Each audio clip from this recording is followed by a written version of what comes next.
Hi everyone. On this video, we're going to go through solving equations with fractions. Now, I'm going to show you two different methods for you to use when solving these types of equations.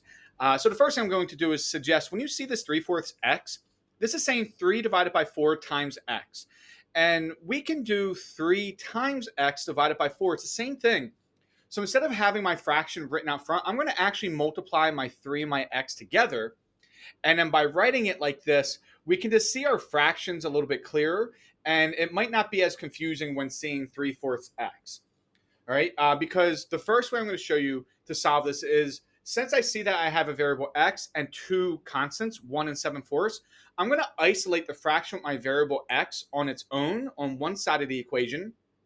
And I'm going to move my constants to the other side together. So I'm going to subtract 1 from both so I can start isolating this 3/4 x. So now 3/4 x. So now I have 3x over 4 is equal to 7 over 4 minus 1. And now I'm going to go ahead and actually do 7 over 4 minus 1 because they're both constants. And we can go ahead and simplify those. So 7 over 4 minus 1. Well, in order to simplify, we need common denominators. So since this is the only fraction with the denominator 4, I'm going to multiply 1 by 4 over 4. So now I have 7 over 4 minus 4 over 4. And 7 over 4 minus 4 over 4 is equal to 3 over 4. So I know that 7/4 minus 1 is equal to 3/4. So now I have 3x over 4 is equal to 3 over 4. And once you do this, now we can go ahead and use one of the methods or one of the ways that we learned how to solve before, and that's proportions. Anytime we have two fractions equal to each other, we can solve, or they are proportions, and we can solve through cross multiplying. So from here, that's why it's important to rewrite this 3/4 x as a fraction, because you might not have realized that you can do cross multiplying or that there are proportions without writing it in that format. So now we're going to go ahead and cross multiply, and we will do 3x times 4 is equal to 4 times 3. Now you might already know what the answer is right now, but we're still going to go ahead and go through and solve. And 3x times 4 is equal to 12x, and 4 times 3 is equal to 12. We divide each side by 12, and now x is equal to 1. All right, so that is our final answer. X is equal to 1. So that's one way you can do this, is you can actually just leave them as fractions, isolate the fraction with your variable in it, and then combine all of your other like terms together, and eventually you're going to get two fractions that are equal, and you can cross multiply because at that point there are proportions. Right? That is one way you can do it. That's not the way I'm going to suggest that you try to practice and try to work on. The next method I'm going to show you, I think, is a little bit easier and a little bit better because we eliminate our fractions in one step. And then it just becomes a regular equation that we have been learning how to solve for some time now. All right, so let me go ahead and show you that method. So I'm going to erase all this now. All right, so we're going to solve the same question again. So once again, right away, we're going to write it as 3x over 4 plus 1 is equal to 7 over 4. Let me just go ahead and just write this 3 a little bit neater. All right, so now, the other way we can do this is we can do what's called, or what we can use is what's called our least common multiple. And we can get rid of all of our denominators at once. And now we get rid of all of our fractions. And remember, I showed you this before. 1 plus 2 is equal to 3. As long as if we multiply everything by the same number, so let's just multiply everything by 2, this becomes 2 times 1 is 2, 2 times 2 is 4, and 2 times 3 is 6. So 2 plus 4 still equals 6. If I multiply all of this by 3, so let's get rid of this 2. If I multiply all of this by 3, well, now this becomes 3, this becomes 6, and this becomes 9. But you see, 3 plus 6 still equals 9. So as long as if we multiply every single term in our equation still holds true.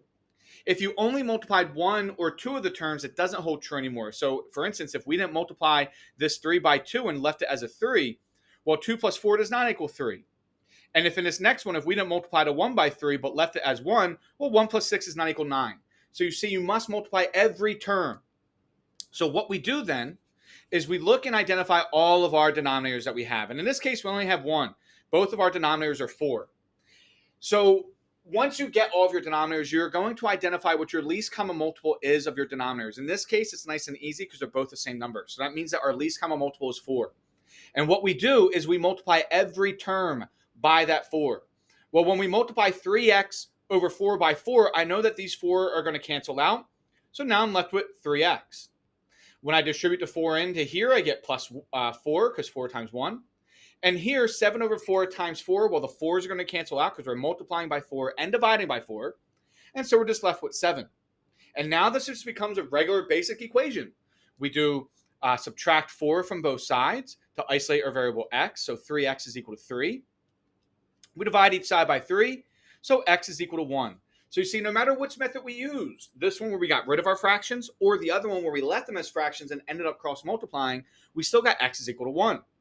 I'm going to suggest that you try this method going forward because once you identify your least common multiple, as long as you distribute properly, we get rid of all of our fractions. So it makes it a little bit easier. And this is a method that you will need to know how to do in the future as well when you're in like Algebra 2, because your denominators won't be as easy as just a 4. They'll be like x plus 1. So it'll be a lot easier for you to be able to get rid of some of your denominators. All right, there's one more question we're going to do with this, and we're going to practice this method I just showed you right now one more time, and then that'll be it for this video. All right, so once again, when I see this 3/4 x written like this, I'm going to rewrite it just to put it under the one fraction. So 3x over 4 is equal to 1 over 16. All right, so we could just leave everything as fractions and end up cross multiplying if we want to, but that's not the method we're going to try or practice here. So I'm going to highlight all of my denominators. I'm going to write them all separately. 4, 8, and 16. And what we're looking for here are our least common multiple.